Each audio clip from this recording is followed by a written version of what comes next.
दिगंबरा दिगंबरा श्रीपदवल्लभ दिगंबरा दिगंबरा दिगंबरा श्रीपदवल्लभ दिगंबरा दिगंबरा दिगंबरा श्रीपदवल्लभ दिगंबरा दिगंबरा दिगंबरा श्रीपदवल्लभ दिगंबरा श्रीपदवल्लभ दिगंबरा श्रीपदवल्लभ दिगंबरा श्रीपदवल्लभ दिगंबरा श्रीपदवल्लभ दिगंबरा दिगंबरा दिगंबरा श्रीपदवल्लभ दिगंबरा दिगंबरा दिगंबरा श्रीपदवल्लभ दिगंबरा दिगंबरा दिगंबरा श्रीपदवल्लभ दिगंबरा दिगंबरा दिगंबरा श्रीपदवल्लभ दिगंबरा श्रीपदवल्लभ दिगंबरा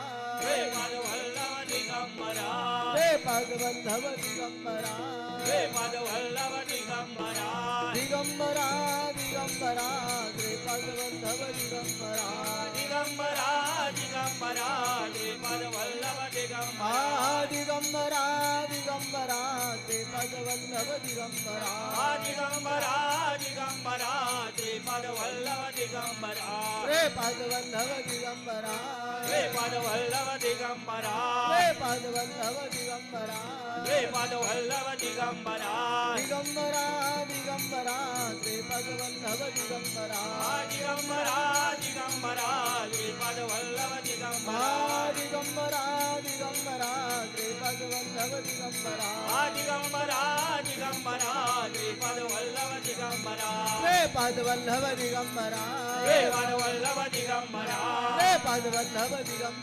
श्रीपदवल्लभ दिगंबरा दिगंबरा दिगंबरा श्रीपदवल्लभ दिगंबरा दिगंबरा दिगंबरा श्रीपदवल्लभ दिगंबरा दिगंबरा दिगंबरा श्रीपदवल्लभ दिगंबरा दिगंबरा दिगंबरा श्रीपदवल्लभ दिगंबरा श्रीपदवल्लभ दिगंबरा श्रीपदवल्लभ दिगंबरा श्रीपदवल्लभ दिगंबरा श्रीपदवल्लभ दिगंबरा दिगंबरा दिगंबरा श्रीपदवल्लभ दिगंबरा दिगंबरा दिगंबरा श्रीपदवल्लभ दिगंबरा दिगंबरा दिगंबरा श्रीपदवल्लभ दिगंबरा दिगंबरा दिगंबरा श्रीपदवल्लभ दिगंबरा श्रीपदवल्लभ दिगंबरा श्रीपदवल्लभ दिगंबरा श्रीपदवल्लभ दिगंबरा श्रीपदवल्लभ दिगंबरा दिगंबरा दिगंबरा श्रीपदवल्लभ दिगंबरा दिगंबरा दिगंबरा श्रीपदवल्लभ दिगंबरा दिगंबरा दिगंबरा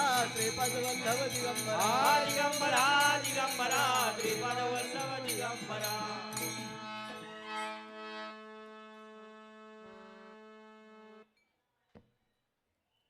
आज गुरुवार आहे आणि गुरुवारच्या निमित्ताने आपण सर्वजण दत्त महाराजांच्या दरबारामध्ये जमलोय. विश्वचैतन्य सद्गुरू अण्णा महाराज यांनी निर्माण केलेल्या या दत्त महाराजांच्या नगरीमध्ये आपण दर गुरुवारी आणि पौर्णिमेला एकत्रित जमत असतो. आणि जमल्यानंतर आपण नारायणपूरला कशासाठी येतो, आपण माणसाच्या जन्माला का आलो, याचं सारसार ज्ञान आपल्याला अण्णांनी प्रवचनाच्या माध्यमातून सांगितलेलं आहे. आणि ते ज्ञान आपण दर गुरुवारी समजून घेत असतो. जाऊ दे तिकडं. आणि आपण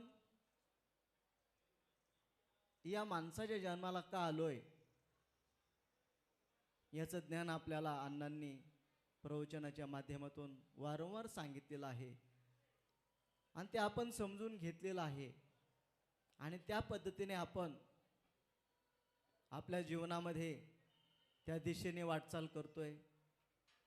परमेश्वराच्या दारामध्ये आल्यानंतर आपल्याला श्रद्धाविश्वासाने भाव अर्पण केल्यानंतर परमेश्वर आपल्या पाठीशी उभा राहिल्याशिवाय कदापि राहत नाही, असा यातला उघड आणि महत्त्वाचा भाग आहे. म्हणून आपण या ठिकाणी कशासाठी येतो, ते आवाज बंद कर, ते मागून ब्लूटूथचा. तर हा भाग महत्त्वाचा तो समजून आपण घेऊन अशा पद्धतीने या सगळ्या गोष्टी करत असतो. विषयांतर होतंय सगळं, हां, सगळे अडथळे त्यात सगळे सादळलेत, हां, वातावरणामुळे सगळे सादळलेत, गायक पण सादळलेत, वाजवणारे पण सादळलेत, कोणाचाच आवाज आहे ना. त्याच्यामुळे ते आपलं मशीन चालू राहिले, ते तरी त्यांचं काम करतंय. माणूस काम कराना पण ते मशीन काम करते. आता काय करावं? अं? ज्या परमेश्वराने ज्या हेतूने आपल्याला पाठवले ते आपलं साध्यच व्हायना, मग बिचारं मशीन काम करते, काय करायचं? अं?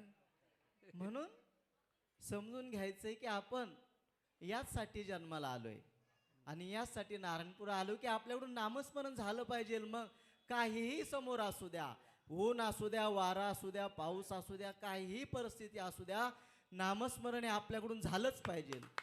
त्याशिवाय आपल्याला आनंद मिळणार नाही. म्हणून या सगळा अट्टहास आहे, म्हणून या सगळा खटाटोप आहे, नामाचा खटाटोप आहे. आणि तो खटाटोपासाठी हा प्रपंच संतांनी उभा केलेला आहे. हा आपला प्रपंच नाही, हा संतांचा प्रपंच आहे ना. संतांचा प्रपंच इतका मोठा आहे की येणाऱ्याला समाधानच या ठिकाणी मिळतं आणि येणाऱ्याला आनंदच या ठिकाणी मिळतं. हा प्रपंच संतांचा आहे, हा महिमा नामाचा आहे आणि हा प्रपंच त्यांनी आपल्यासाठी निर्माण केलेला आहे. त्यांनी त्यांच्यासाठी काहीही केलेलं नाही. सर्व संतांनी जे काही केलं ते सर्वांच्या हितासाठी, सर्वांच्या भल्यासाठी आणि प्रत्येकाच्या जीवनाच्या उद्धारासाठी हा सर्व खटाटोप विश्वाचा प्रपंच या ठिकाणी संतांनी मांडलेला आहे. आणि या सर्वामध्ये आपण जर मनापासून सहभागी झालो, मनापासून जर या सगळ्या गोष्टी समजून घेतल्या, तर खऱ्या अर्थाने आपण त्या प्रपंचामध्ये सहभागी होऊन त्यांच्या आनंदाचा आनंद आपल्याला मिळाल्याशिवाय कदापि राहणार नाही. म्हणून हा सर्व खटाटोप आहे आणि आपण तो मनापासून केला पाहिजे. आणि त्यासाठी आपण किंतु परंतु मनामध्ये न बाळगता निस्वार्थ भावनाने आपलं कर्म करत राहावं. जोपर्यंत आपण आपल्या हातून कर्म योग्य पद्धतीने करणार नाही, तोपर्यंत आपल्याला फळाची अपेक्षा करणं हे व्यर्थ आहे. म्हणून जसं आपण कर्म करू तसं आपल्याला फळ मिळत राहणार. मग कर्म म्हणजे काय? कर्म किती प्रकारचं असतं? तर कर्म हे 3 प्रकारचं असतं. एक क्रियामान कर्म, एक संचित कर्म आणि एक प्रारब्ध कर्म. मग हे 3 प्रकारामध्ये कर्माची विभागणी केलेली आहे. मग क्रियामान कर्म म्हणजे काय? की जन्मल्यापासून मरेपर्यंत, चैत्रापासून फाल्गुनापर्यंत, उठल्यापासून रात्री झोपेपर्यंत जे जे आपण कर्म करतो ते कर्म आपण भोगून ते फलश्रुत होतं, त्याला क्रियामान कर्म म्हणावं. म्हणजे काय? सकाळी उठल्यापासून रात्री झोपेपर्यंत जे जे आपण क्रिया करतो, मग उठल्या उठल्या सुरुवात होते दात घासता घासता. काय होते क्रिया? कुठली क्रिया होते दात घासता घासता? आज कोणत्या मंदिरामध्ये जायचं, कोणतं भक्तिगीत म्हणायचं, त्यातून आपल्याला काय मिळणार आहे, हे क्रिया चालू होते ना दात घासता घासता. का दुसरं काय? तुम्ही का हसताय? हसताय म्हणजे तुमच्या मनामध्ये दुसरंच काहीतरी चाललं. तर आपण दात घासता घासता आज कोणता बकरा गाठायचा, त्याला कसा उलटा पालटा करायचा, त्याच्याकडून कसे पैसे उकळता येईल, त्याला कसं गंडा घालता येईल, त्याला कसं फसवता येईल, हे क्रिया आपली चालू होते. आणि मग क्रिया जर वस्तुस्थिती आलेत आणि एखादा चोर असेल आणि त्याने ठरवलं आता चोरी करायची आणि तो चोरी करता करता जर सापडला, तर त्याला काय म्हणतील? वा वा वा, चांगलीच चोरी केलीस. म्हणजे त्याच्या क्रियेचं फळ त्याला त्याच ठिकाणी मिळणार आहे. म्हणजे क्रियामान कर्म संचित लगेच फळ देऊन त्याचं क्रिया संपून टाकतं. हे झालं क्रियामान कर्म. म्हणजे एखाद्याने चोरी केली आणि जर सापडलं की त्याला लगेच फळ मिळणार आहे, म्हणजे त्याला शिक्षा होणार आहे. हे झालं क्रियामान कर्म. आता संचित कर्म काय? संचित कर्म म्हणजे आपण आपल्या आईवडिलांना सांभाळलं नाही तर काय होणार? आज आपण आपल्या आईवडिलांना सांभाळलं नाही, त्यांची सेवा केली नाही, ते जन्मदाते आहेत, परंतु आपण त्यांच्याकडे पाहिलंच नाही, तर काय होईल? काहीच होणार नाही. काहीच होणार नाही ना. काय होणार आहे तेव्हा? जे सगळ्यांचं होतं ते माझं होणार आहे, असा आपण विचार करू ना. परंतु जर आपण त्यांची सेवा केली नाही, काळ निघून जातो पण ते संचितामध्ये जमा राहतं आणि वेळ आल्यानंतर ते त्याचा हिसाब पूर्ण करतं. म्हणजे ज्या वेळेस आपल्यावर वेळ येते त्यावेळेस आपली मुलं सुद्धा त्याचप्रमाणे आपल्याशी वागतात. म्हणजे ते संचित कर्म त्याचं त्याला फळ देऊन टाकतं. कुणालाही सुट्टी नाही. आपण जसं क्रिया करणार, जसं कर्म करणार, तसं आपल्याला फळ भोगावंच लागतं. च हा निश्चित आहे, त्याला सुट्टी नाही. मग एखाद्याने चांगलं कर्म केलं, एखाद्याने आईवडिलांना चांगलं सांभाळलं, आईवडिलांची चांगली सेवा केली, तर त्याची मुलं त्याच्याकडे पाहत असतात ना. ते कर्म त्याच्या वेळेनुसार त्यालाही त्याप्रमाणे त्याचंही म्हातारपणी त्याचेही मुलं त्याचं संगोपन करतात, त्याचीही सेवा करतात. हे संचित कर्म. आणि प्रारब्ध कर्म म्हणजे काय? तर जे जे कर्म आपण करतो, मग वजा आणि बाकी काय?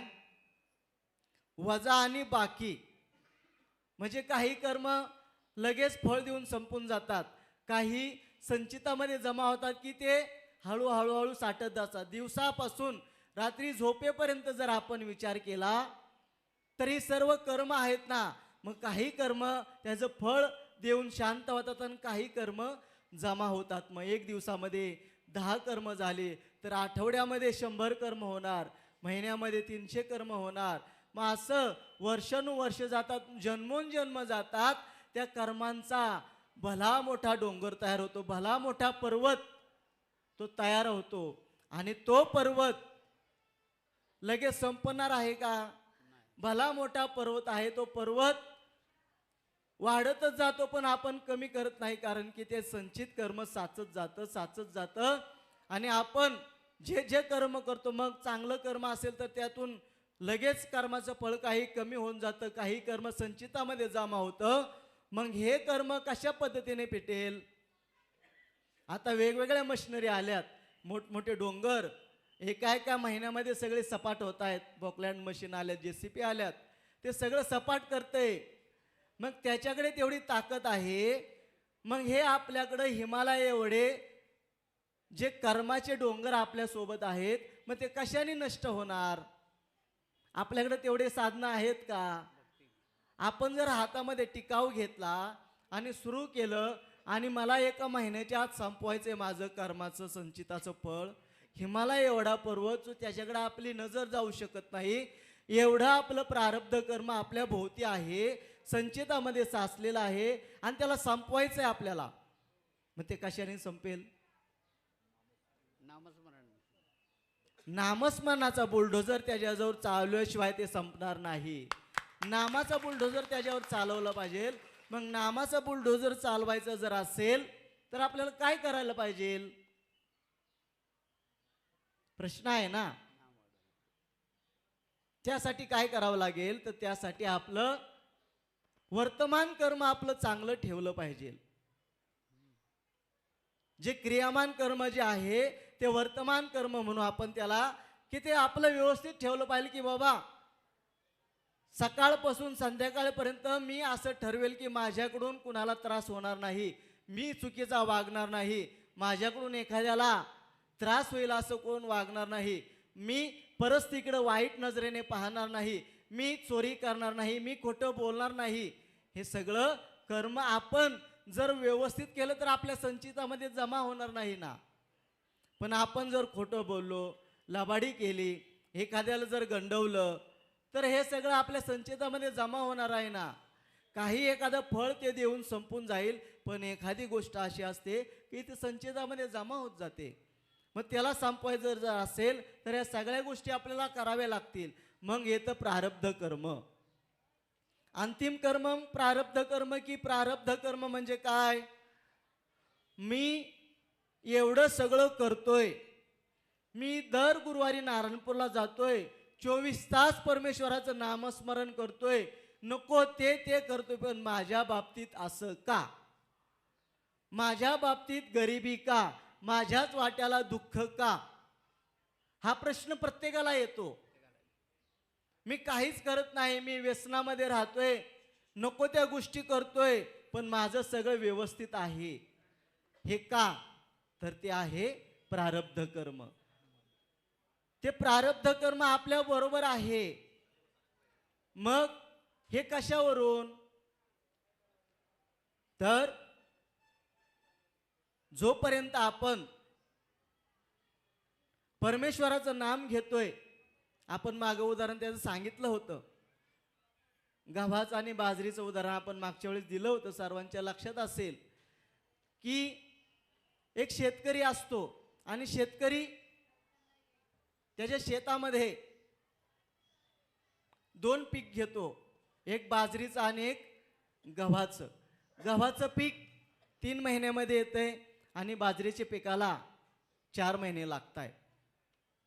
तर त्याने पहिलं बाजरीचं पीक घेतलं आणि बाजरी सगळी पेरली, उगवली, त्याची मशागत करून त्याने त्याला लहानाची मोठी केली आणि फळाला आली, आणि फळ आल्यानंतर त्याने काढलं, काटली, मळली आणि घरामध्ये आणून एका बराकीमध्ये ठेवली. बराकीमध्ये म्हणजे एक मोठा पिंपा, आणि त्या पिंपाला वरून टाकायचे आणि खाली नळ असतो, त्या नळातून ते धान्य खाली पडतं. अशा पद्धतीने त्याने ते साचवले आणि त्या बराकीमध्ये जमा केले आणि ते साचवलं आणि तो खाऊ लागला. आणि नंतर पुन्हा 4 महिन्याने त्याने गहू पेरलेला आणि तो गहू सुद्धा त्याच पद्धतीने त्याने मशागत केली, पालन पोषण केलं आणि त्याला काढला, मळला आणि त्या बराकीमध्ये त्या बाजरीवर टाकला. काय केलं? त्या बाजरीवर टाकला आणि त्याला आता गहू खायचेत आणि खाली तर बाजरी आहे आणि त्याला गहू खायचे, तर मग गहू येणार आहे का? बाजरीच येणार का? लगेच गहू मिळेल त्याला? त्याच पद्धतीने बाजरी हे काय आहे? वाईट कर्म आपण म्हणू, आणि गहू हे चांगलं कर्म. मग हे दोन्ही प्रारब्धच कर्म आहेत, दोन्ही प्रारब्धाचाच कर्माचा भाग आहे. परंतु ज्याने जशी मशागत केलेली आहे तसं त्याला त्या पद्धतीने भोगावं लागणार आहे. म्हणून आज जरी आपल्याकडून वाईट जरी होत असलं तरी कालांतराने जर आपण सतत मेहनत केली, मेहनत करून जर आपण योग्य पद्धतीने जर गहू पेरलं, तर हे संपवून आपण चांगल्या पद्धतीने या सगळ्या गोष्टी करणार आहे. सांगायला आणि समजून घ्यायला थोडंसं जड जातंय, परंतु काही तुम्ही सुज्ञ आहात. माझ्याकडून सांगताना थोडंसं पुढं माग होतंय, परंतु तुम्ही सुज्ञ आहात, समजून घेताय की आपलं कर्म कसं आहे. सांगण्याचा भाग एकच की मी सगळं चांगलं करतोय, पण माझ्या वाट्याला हे वाईट का?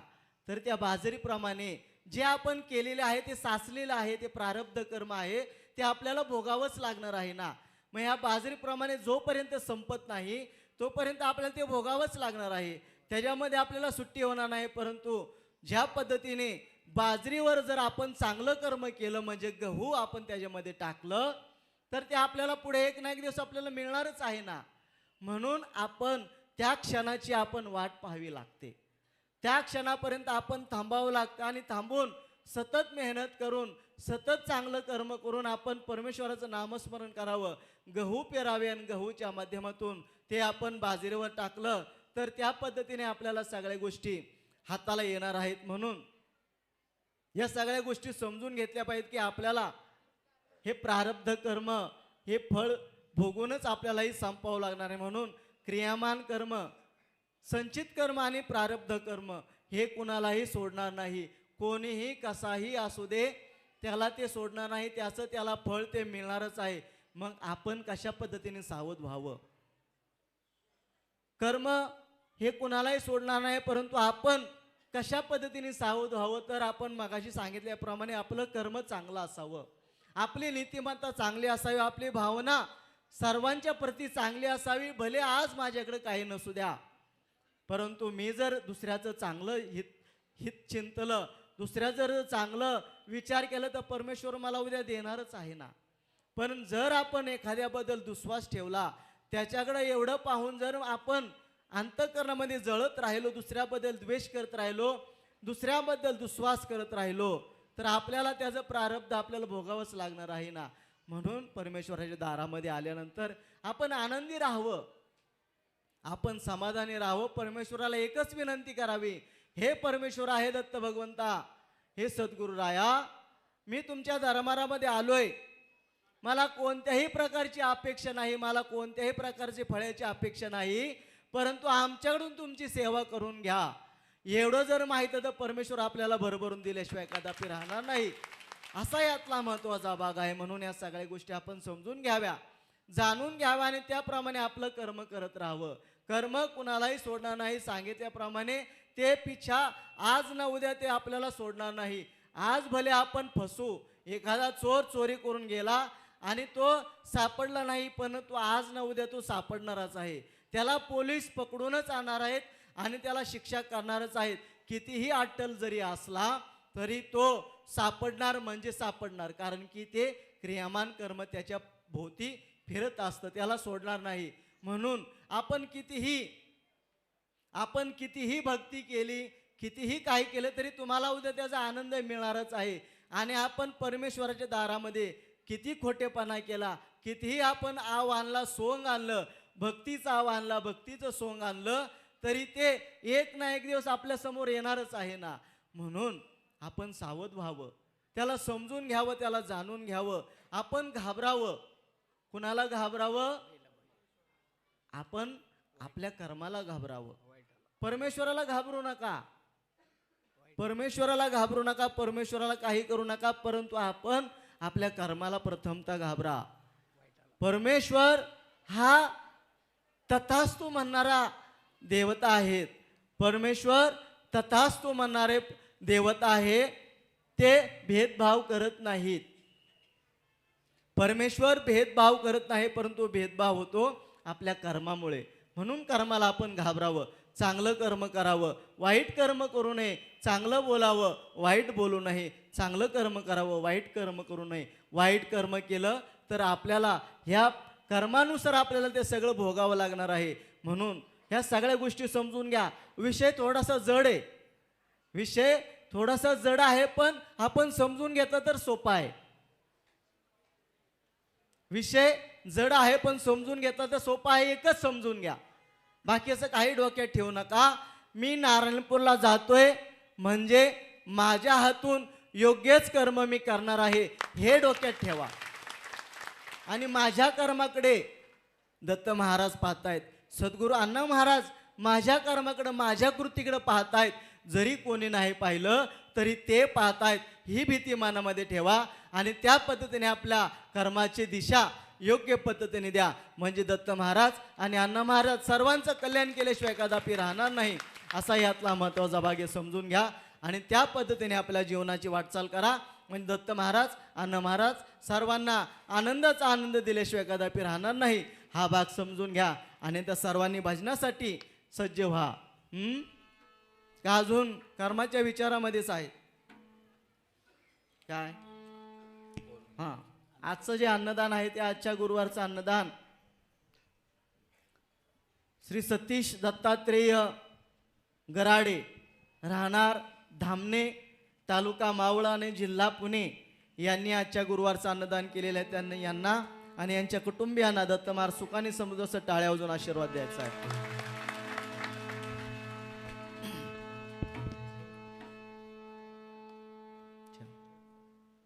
श्रीपाद वल्लभ श्री गुरुदेव दत्त. श्रीपाद वल्लभ श्री गुरुदेव दत्त श्रीवाद वल्लभादेव दत्त श्रीवाद गुरुदेव दत्त श्रीवाद वल्लभ श्री गुरुदेव दत्त श्रीवाद वल्लभ श्री गुरुदेव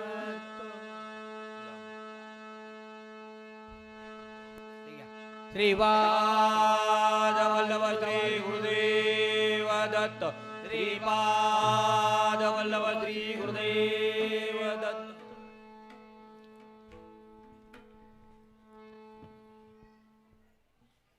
म्हणून आजच्या या अन्नदात्यानं पुन्हा एकदा टाळ्या वाजवून आशीर्वाद द्यायचे.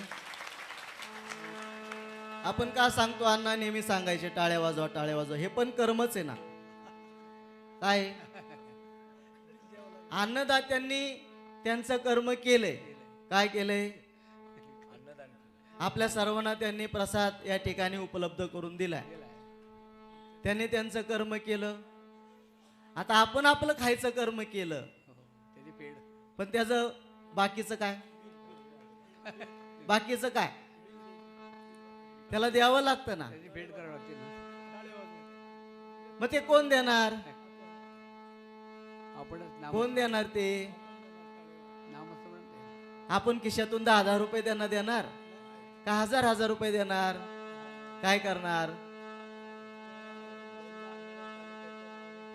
बिल तर द्यावंच लागणार ना. टाळ्या नका वाजवू. मग हे पण कर्म कसं आहे बघा, हे क्रियामान कर्म आहे ना. लगेच त्यांनी दिलं, तुम्ही खाल्लं, टाळ्या वाजवल्या, संपलं, विषय संपला. मग हे बिल कोणी भरलं? दत्त महाराजांनी भरलं. ते मालक आणि ते मालक बघून घेतील. मग आपलं काय काम आहे? फुकट खायचं का? फुकट खाल्यावर ते आपल्या संचितात जमा होईल ना. मग ते उद्या येईल ना आपल्या पोकांडी परत. म्हणून तिथल्या तिथं टाळ्या वाजून तो विषय संपून टाकायचा. मग ते दत्त महाराज आणि अन्नदाते बघून घेतील. हे छोटे छोटे कर्म आहेत, ते आपल्याला समजून येत नाहीत. म्हणून या सगळ्या गोष्टी आपण शांतपणाने सकाळी उठल्यापासून रात्री झोपेपर्यंत आपण विचार करावा की आपण दिवसभरामध्ये काय केलंय, काय योग्य केलंय, काय अयोग्य केलंय. मग जर चुकीचं झालं असेल तर आपण परमेश्वराकडे क्षमा मागावी, त्यांना विनंती करावी की अज्ञानपणामुळे आमच्याकडून चूक झाली, त्याबद्दल क्षमा करावी, आमच्याकडून इथून पुढे होणार नाही. हे जर मागितलं तरी ते पुसून जाईल ना. परंतु आपण जर ह्या गोष्टी केल्या नाही तर ते वाढत जाईल ना. म्हणून या सगळ्या गोष्टी आपण समजून घ्या की आपण सकाळी उठल्यापासून रात्रीपर्यंत ज्या ज्या गोष्टी आपण करतो ते रात्री आपण अंथरुणावर पडल्याच्या आधी, झोपण्याच्या आधी सगळ्या गोष्टी आठवाव्यात.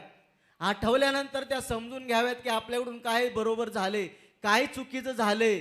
बरोबर झालं असेल तर ते आपण त्यांचा आभार मानावे, त्यांना धन्यवाद द्यावे, त्यांचा कृपाशीर्वाद आपल्या पाठीशी असावा असं त्यांना प्रार्थना करावी. आणि जर चुकला असेल तर त्यांना क्षमा मागावी की आमच्याकडून ही गोष्ट पुन्हा होऊ नये, यासाठी त्यांना आपण विनंती करावी की आमच्याकडून परमेश्वरा, दत्तगुरुराया, सद्गुरुराया, आमच्याकडून झालेली चूक पुन्हा होऊन देऊ नका.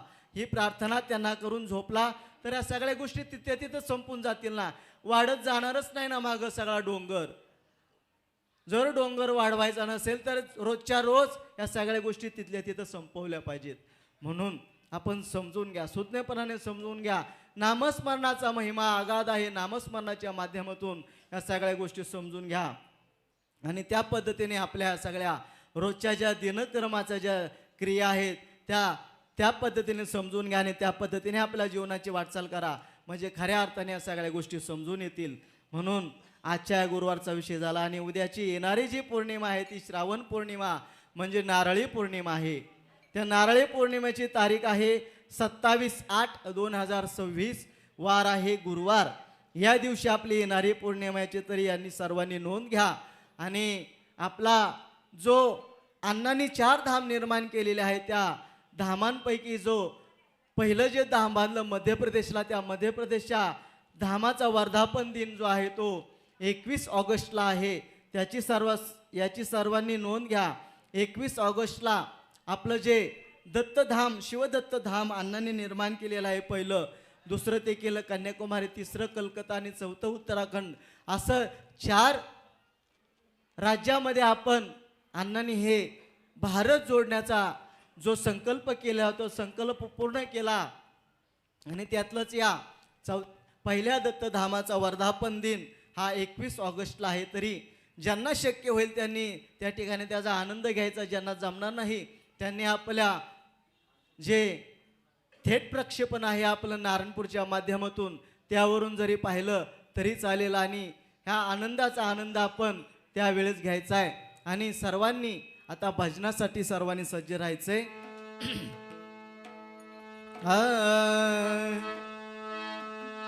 जय जय गुरुदेव दत्तात्रेयान सुता. जय जय गुरुदेव दत्तात्रेयानुते सुता.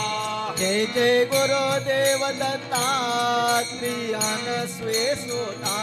जय जय गुरुदेव दत्तात्रेयानुते सुता. आत्रियान सुता. आत्रेयानुते सुता. आत्रियान सुता. आत्रेयानुते सुता. जय जय गुरुदेव दत्तात्रेयान सुता. जय जय गुरुदेव दत्तात्रेयानुते सुता. जय जय गुरुदेव दत्तात्रेयान सुता. जय जय गुरुदेव दत्तात्रेयानुते सुता. आत्रियान सुता. आत्रेयानुते सुता. आत्रियान सुता. आत्रेयानुते सुता. जय जय गुरुदेव दत्तात्रेयान सुता. जय जय गुरुदेव दत्तात्रेयानुते सुता. जय जय गुरुदेव दत्तात्रेयान सुता. जय जय गुरुदेव दत्तात्रेयानुते सुता. आत्रियान सुता. आत्रेयानुते सुता. आत्रियान सुता. आत्रेयानुते सुता. जय जय गुरुदेव दत्तात्रेयान सुता. जय जय गुरुदेव दत्तात्रेयानुते सुता. जय जय गुरुदेव दत्तात्रेयान सुता. जय जय गुरुदेव दत्तात्रेयानुते सुता. आत्रियान सुता. आत्रेयानुते सुता. आत्रियान सुता. आत्रेयानुते सुता. जय जय गुरुदेव दत्तात्रेयान सुता. जय जय गुरुदेव दत्तात्रेयानुते सुता. जय जय गुरुदेव दत्तात्रेयान सुता. जय जय गुरुदेव दत्तात्रेयानुते सुता. आत्रियान सुता.